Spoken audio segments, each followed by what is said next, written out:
अस्सलाम वालेकुम नाज़रीन मोहतरम, मैं उमर फारूक हूँ और आप मेरा फेसबुक और यूट्यूब चैनल उमर स्पीक्स देखें। नाज़रीन मोहतरम, अगर आप मेरे चैनल पर नए हैं तो सबसे पहले मेरे चैनल को सब्सक्राइब कर लीजिए, बेल आइकन पे क्लिक कीजिए ताकि बर वक्त आपको मेरी वीडियोस मिलती रहे। नाज़रीन मोहतरम, अगर आप सोचते हैं कि इस साल 2023 में या अगले साल 2024 में या उससे भी अगले साल 2025 में पाकिस्तान के अंदर इंतखाबात होंगे तो जनाब आप बहुत बड़ी भूल का शिकार है। पाकिस्तान के अंदर आने वाले 2 सालों में भी इंतखाबात इलेक्शंस ना करवाने का एक फैसला ले लिया गया है। एक बहुत बड़ी साजिश सामने आई है।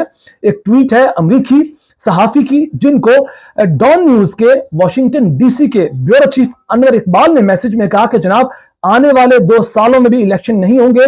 अपने मैसेज में उन्होंने अमरीकी सहाफी को बताया जिनका नाम कैरन जोधा है, उन्हें अपनी मैसेज में कहा कि जनाब ये लोग मौजूदा चीफ जस्टिस जिनका नाम उमर अता बंदयाल है इनको हटाने वाले हैं, उनकी जगह जस्टिस काजी फाइज ईसा को लाया जाएगा और 2 साल का गैप दिया जाएगा। पाकिस्तान के मौजूदा सदर आरिफ अलवी और जो मौजूदा चीफ जस्टिस हैं इनको फारिग किया जाएगा। जो इस वक्त मौजूदा हुकूमत की राह में बहुत बड़ी रुकावट है, इनके जाने के बाद 2 साल के लिए इलेक्शन के नाम को भूल जाएं। और फिर अमेरिकी सहाफी ने वो मैसेज सामने ले आई और वो ट्वीट था, वो तफसील के साथ आपको दिखाऊंगा भी, पढ़ के सुनाऊंगा भी, समझाऊंगा भी। और इस सारे मामले के अंदर आपको बता दूं कि जनाब सदर पाकिस्तान ने इनको वार्न कर दिया कि ऐसा कोई मामला ना करें। अगर ये कोई इस तरह का साजिश करते हैं, मामला करते हैं तो पाकिस्तान के अंदर कोई तीसरी ताकत आएगी और फिर हालात ठीक नहीं होंगे। मैं आपको बता दूं कि इसी तर्ज की एक साजिश 1997 में भी हुई थी। यही सुप्रीम कोर्ट थी, यही जजेस थे, आमने सामने थे, इसी तर्ज के डिवीजन जजेस में मौजूद थी और तब के चीफ जस्टिस सज्जाद हुसैन शाह थे। उनको सैक किया गया, उनकी पावर्स को खींचा गया, खत्म किया गया। जो काम आज उमर अता बंदयाल के साथ किया जा रहा है वो काम 1997 में भी किया गया था और तब भी नून लीग की हुकूमत थी। तब सुप्रीम कोर्ट पर हमला किया गया था, तब भी नून लीग की हुकूमत थी और तब भी तमाम जजेस तब के चीफ जस्टिस सज्जाद हुसैन के खिलाफ हो चुके थे। वही डिवीजन थी जो आज डिवीजन देखने को मिल रही है। और तब फिर 1998 में इस साजिश के तहत क्या मामला, क्या रिजल्ट सामने आए थे। तब नवाज शरीफ की नून लीग की हुकूमत खत्म की गई थी और जनरल मुशर्रफ आए थे। अल्लाह ना करे वो मामला हों, लेकिन वो आधी किस्त हो चुकी है।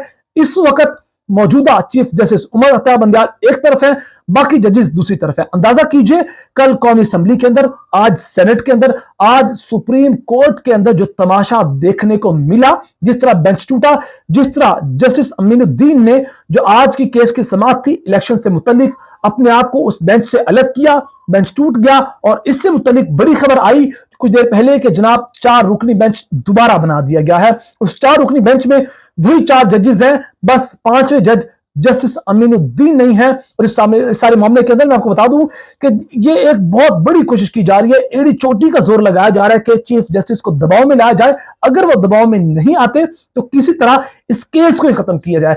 उस केस को खत्म करने के लिए सबसे पहले इख्तलाफी नोट आया। अंदाजा कीजिए 1 मार्च को यह फैसला आया था। इस फैसले के तहत फिर आज यानी कि 2 दिन पहले इख्तलाफी नोट आया। उस फैसले का 25 से 26 दिन बाद इख्तलाफी नोट आया। टाइमिंग बहुत इंपॉर्टेंट है।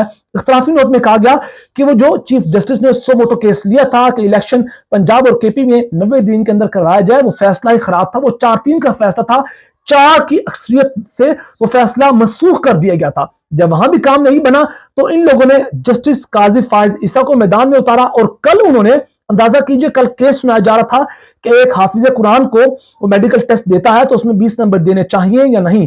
केस कुछ और था, लेकिन अपनी तरफ से जस्टिस काजी फाइज ईसा साहब जो कि आने वाले हो सकता है चीफ जस्टिस हो, उन्होंने अपना फैसला घुसेड़ा और कहा कि जनाब आर्टिकल 183 की शिक 3 के तहत जितने भी सो मोटो केस लिए गए हैं, जितने भी आज खुद नोटिस लिए गए हैं, वो सारे फैसले मनसूख किए जाएं।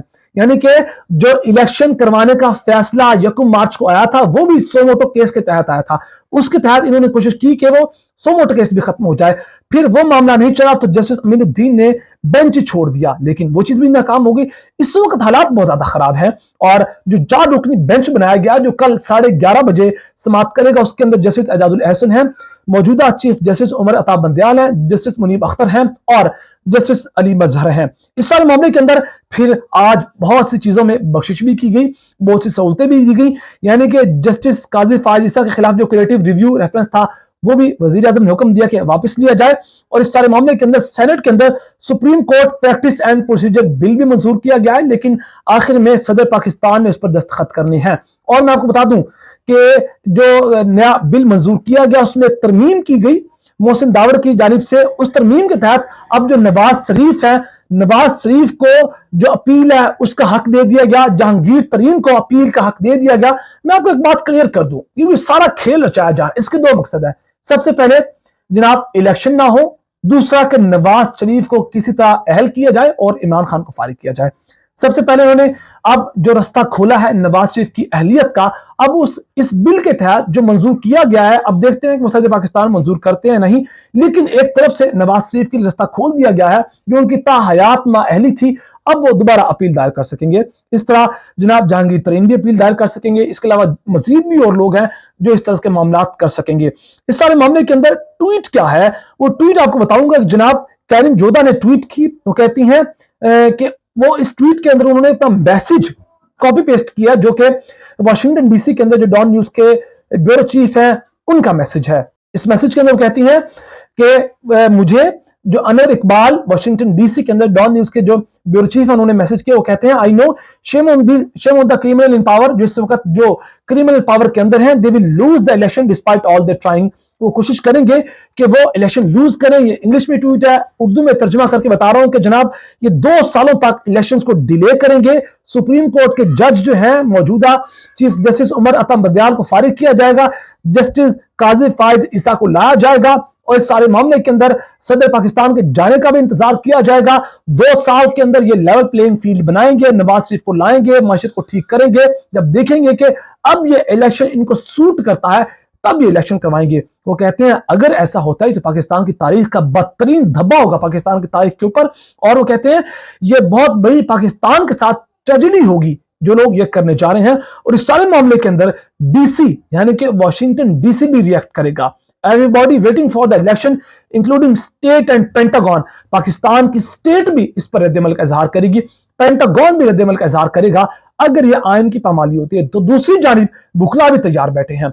कल वुकला के कन्वेंशन के अंदर फैसला किया गया कि अगर ये चीफ जस्टिस को सैक करते हैं तो इससे पहले एतजाज अहसन ने भी कहा था कि हम समझेंगे कि हमारी रेड लाइन क्रॉस हो चुकी है। इस वक्त जस्टिस मंदियाल जो कि चीफ जस्टिस हैं वो हमारी रेड लाइन है। अगर हमारी रेड लाइन क्रॉस की गई तो फिर आप वो चौधरी इफ्तिखार जो चीफ जस्टिस थे उनको बहाल करने के लिए जो तहरीक स्टार्ट की गई थी आप उस तहरीक को भूल जाएंगे। मामला ऐसे हैं कि ये लोग पाकिस्तान के अंदर जो माशी हालात हैं कोई फिक्र नहीं है, सारा का सारा फोकस यह है कि इलेक्शन किस तरह मुलतवी करवाए जाए।